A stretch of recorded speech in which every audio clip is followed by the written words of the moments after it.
En abordant avec vous la paracha de ce soir, je suis un petit peu embarrassé. En effet, le temps est évidemment trop court pour seulement survoler l'ensemble des 5 chapitres qui relatent une bonne partie de la vie du patriarche Abraham. Nous y trouvons des passages importants, des passages clés dans le cheminement et les pérégrinations du patriarche. Aussi ai-je fait le choix de retenir seulement quelques versets dans le chapitre 22, le récit de ce qu'on appelle l'Akéda d'Isaac ou la ligature d'Isaac.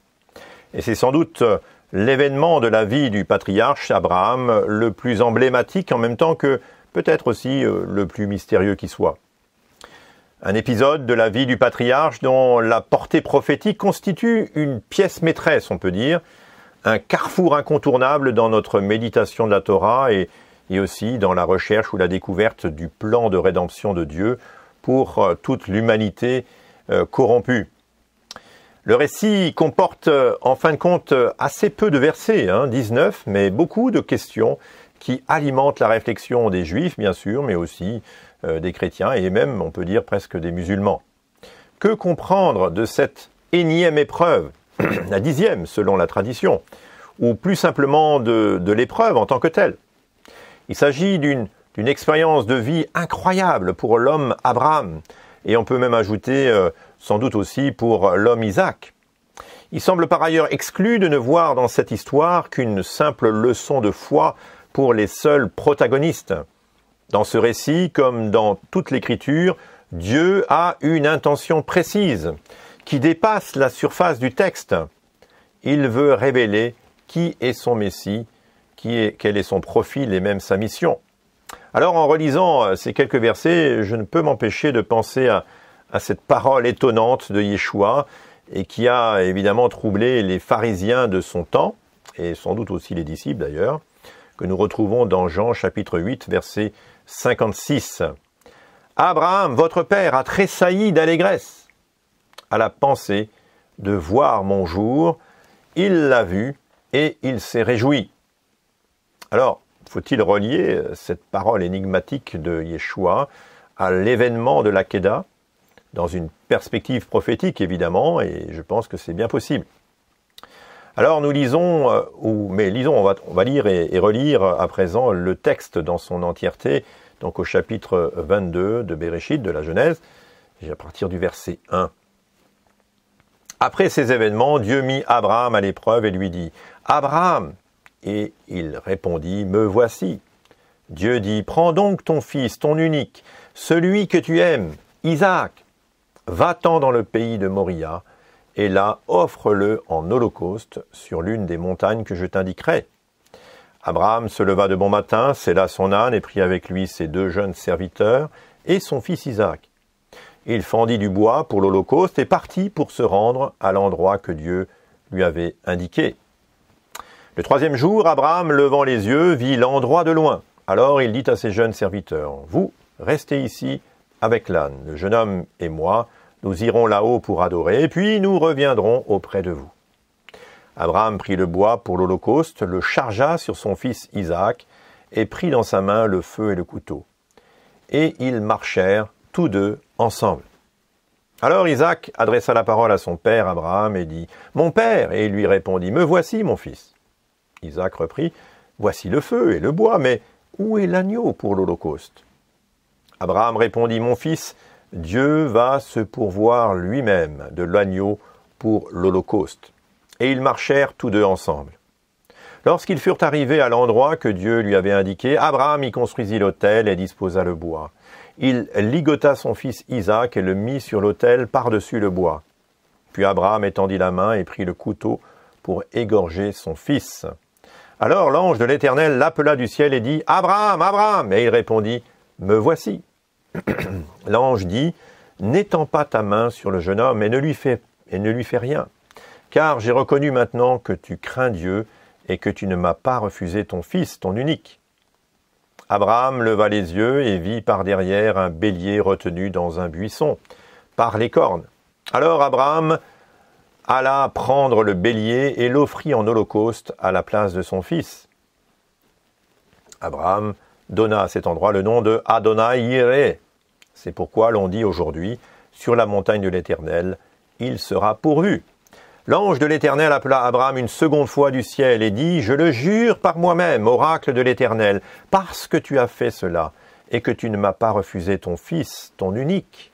Je te comblerai de bénédictions et je multiplierai ta descendance comme les étoiles du ciel et comme le sable qui est au bord de la mer. Ta descendance aura le contrôle de ses ennemis. Toutes les nations de la terre se diront bénies par ta descendance parce que tu as écouté ma voix. » Abraham s'en retourna vers ses jeunes serviteurs, puis ils se levèrent pour aller ensemble à Beersheba, car Abraham habitait à Beersheba. Nous arrêtons là notre lecture. Le caractère concis du texte ouvre le champ assurément à une multitude d'options qui n'ont pas cessé d'ailleurs de foisonner depuis des millénaires. Alors si le monde chrétien y voit en général, quoique, une allégorie au sacrifice de Yeshua sur la croix, comme dirait le célèbre Cyrano de Bergerac dans sa fameuse tirade du nez, la réponse est un peu courte et constitue forcément une réponse a posteriori. Alors voyons et reprenons le texte et essayons de comprendre ce qui est entre les lignes, entre les mots, et pour essayer de percer la portée prophétique de ce texte. Reprenons donc en Genèse 22, verset 1. « Après ces événements, Dieu mit Abraham à l'épreuve et lui dit « Abraham !» Et il répondit « Me voici !» La sidra commence par « après ces événements », mais ne désigne pas vraiment explicitement lesquels. Et l'auteur veut-il simplement marquer une différence notable entre les événements des chapitres précédents et l'événement qu'il s'apprête là maintenant à raconter de manière somme toute très succincte. Par ailleurs, pourquoi une si grande sobriété à propos des circonstances entourant ce qui va se dérouler? Quand on constate les multiples spéculations entourant l'acte d'Abraham, on peut être quelque part un peu frustré du manque de précision, du manque d'indication. En réalité, le texte a été rédigé à une époque où le questionnement soulevé par cette histoire était tout à fait différent de ce qu'il est à présent. Ceci étant, le premier verset du chapitre 22 ne manque pas de préciser la première raison objective de ce qui va se passer. À moins qu'il ne s'agisse déjà d'une lecture interprétative de l'événement par le rédacteur, et ce peut-être tout simplement a posteriori.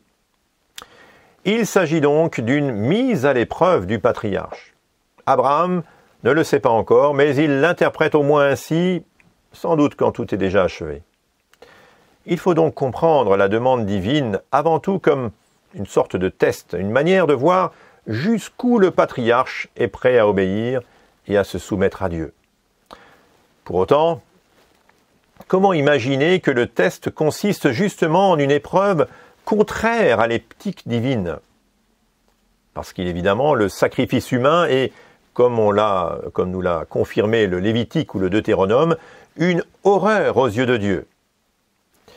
Notez que le vieil homme Abraham, avant d'obéir à l'injonction divine, a dû se poser bien des questions. Ce n'est pas écrit dans le texte, mais on peut l'imaginer. Or, Abraham marchait avec Dieu depuis déjà fort longtemps, et on comprendrait mal là une obéissance aveugle sans la moindre réticence.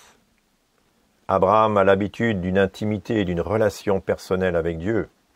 On peut sans doute imaginer de la part du patriarche une sorte de cheminement dans sa réflexion, dans ses émotions même, qui ont dû l'amener à connaître peut-être d'abord une période de révolte ou de doute, de dépression même, puis un temps plus réfléchi avec des questions et peut-être même un dialogue avec Dieu, des questions avec peut-être des réponses, mais aussi l'absence de réponse, ce qui aussi en soi est une réponse, n'est-ce pas? Une sorte de test. Puis une réflexion quant à sa communication verbale, concrète, ou non d'ailleurs, avec Sarah, son épouse, et surtout avec Isaac lui-même, qui est quand même, on peut dire, fortement concerné par cette épreuve, n'est-ce pas? Gardons toujours à l'esprit qu'au-delà de l'épreuve, Dieu veut communiquer quelque chose prophétiquement. Du reste, tous les commentateurs, qu'ils soient juifs ou chrétiens, abondent en ce sens, et il convient d'œuvrer pour le discerner nous aussi. Poursuivons au verset 2. Dieu dit: Prends donc ton fils, ton unique, celui que tu aimes, Isaac. va-t'en dans le pays de Moria, et là, offre-le en holocauste sur l'une des montagnes que je t'indiquerai. Ici, Dieu qui parle est Elohim, tandis que plus loin, celui qui arrête le geste d'Abraham avec le couteau est désigné comme un ange de Dieu. Alors, l'expression singulière que Dieu utilise pour désigner Isaac est significative. Certains commentateurs ont suggéré d'ailleurs qu'Abraham a eu peut-être un dialogue avec Dieu pour aplanir le doute qui aurait pu exister entre le choix d'Ismaël ou le choix d'Isaac. Quel est donc le fils que Dieu désigne? Bien sûr, les chrétiens verront surtout les qualificatifs uniques et que tu aimes pour comprendre la notion d'ailleurs de fils unique de Dieu, le Messie qui doit venir. Si Abraham a pu avoir quelque part peut-être un doute sur lequel de ses fils offrir en sacrifice, l'expression « elle » ne le comprend pas ainsi. Du reste, Ismaël a très probablement déjà quitté depuis longtemps le clan familial, il est bien plus âgé. Un sujet à polémique aussi est peut-être l'âge d'Isaac au moment des faits.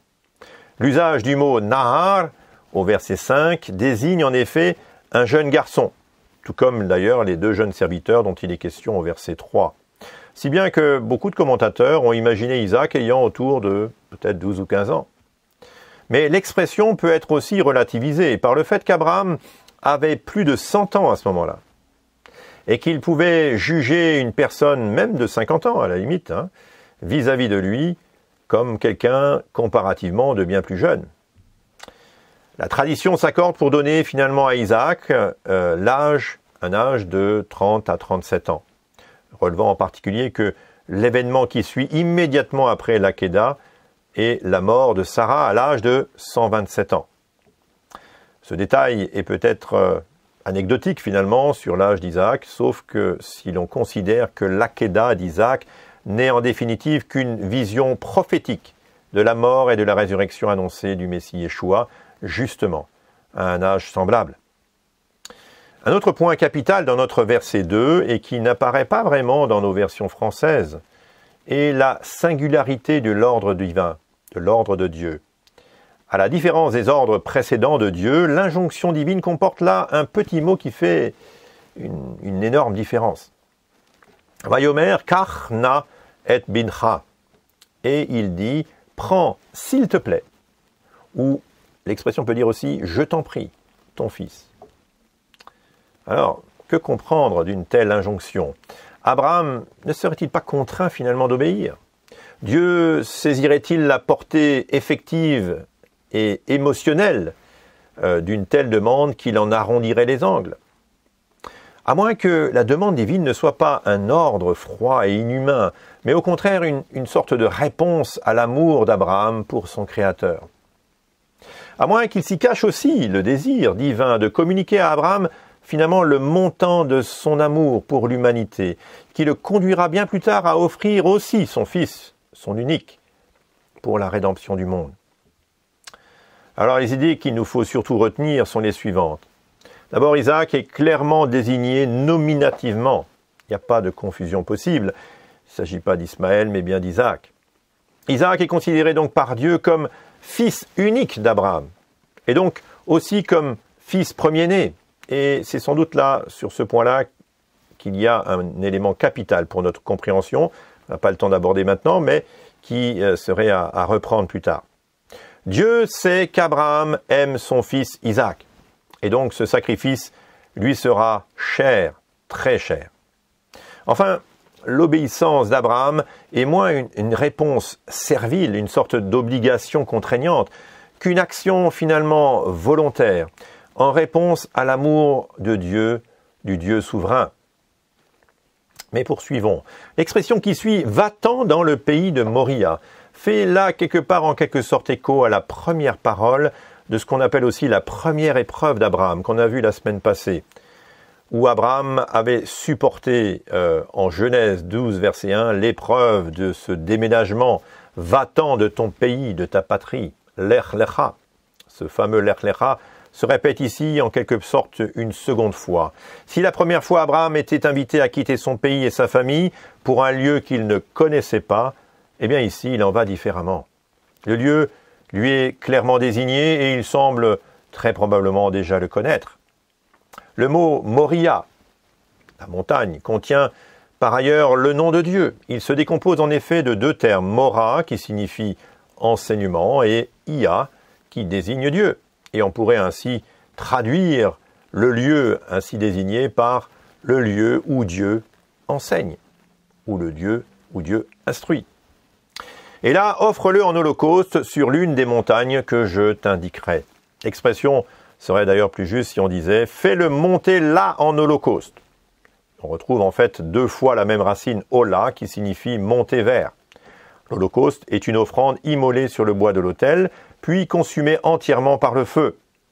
Certainement une situation qui nous laisserait avec la gorge nouée, en tout cas. Parce que ce n'est pas seulement une immolation, mais de réduire l'offrande entièrement en cendres. Mais poursuivons, verset 3. Abraham se leva de bon matin, sella son âne, et prit avec lui ses deux jeunes serviteurs, son fils et son fils Isaac. Il fendit du bois pour l'holocauste et partit pour se rendre à l'endroit que Dieu lui avait indiqué. Ah là, il semble difficile de faire un récit plus concis, plus court que celui-là. Aucune émotion ne transparaît, pas de détails inutiles, juste les faits concrets et pratiques. Et à ce stade, pas de question non plus d'ailleurs encore entre les protagonistes. Pourtant, partir sans l'agneau pour le sacrifice a dû être quand même un détail forcément remarqué. Verset 4. Le troisième jour, Abraham, levant les yeux, vit l'endroit de loin. Alors il dit à ses jeunes serviteurs, « Vous restez ici avec l'âne, le jeune homme et moi, nous irons là-haut pour adorer, puis nous reviendrons auprès de vous. » L'expression ici de troisième jour, comme d'ailleurs dans d'autres passages, d'autres textes de la Torah, n'est pas ici sans rappeler le caractère prophétique du texte.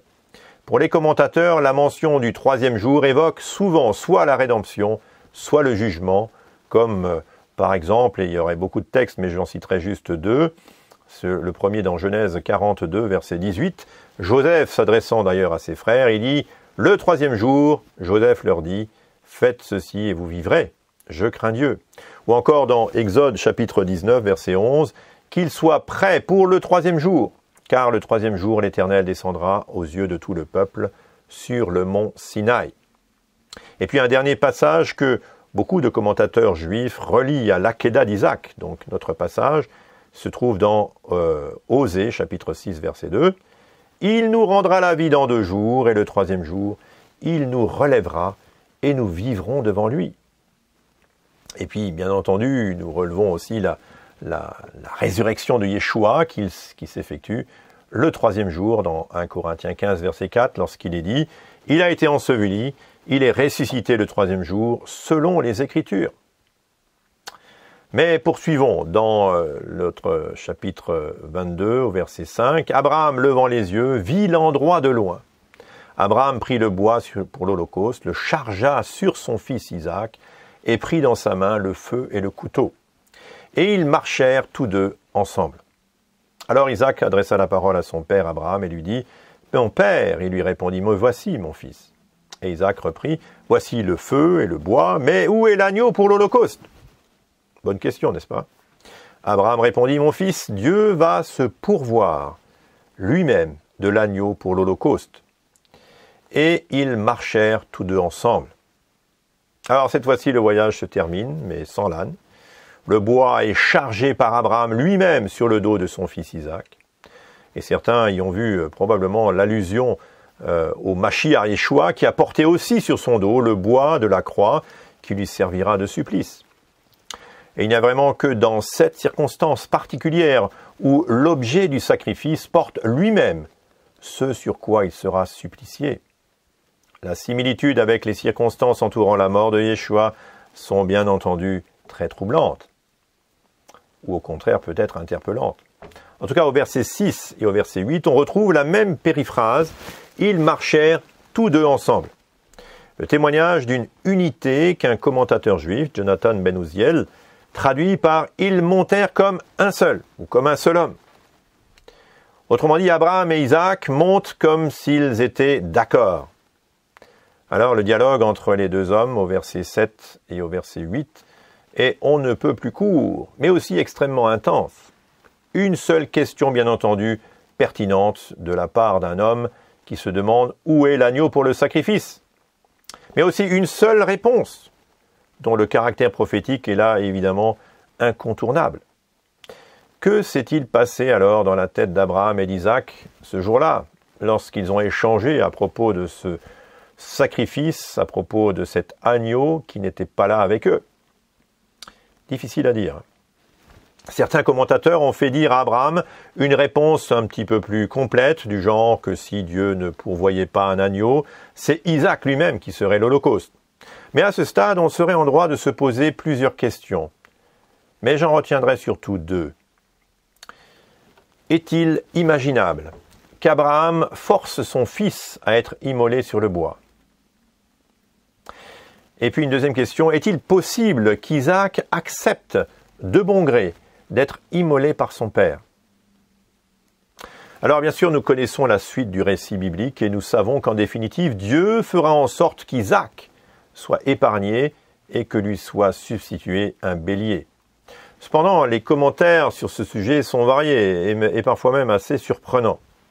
Aussi convient-il de conserver à l'esprit le double sens de l'épreuve d'Abraham.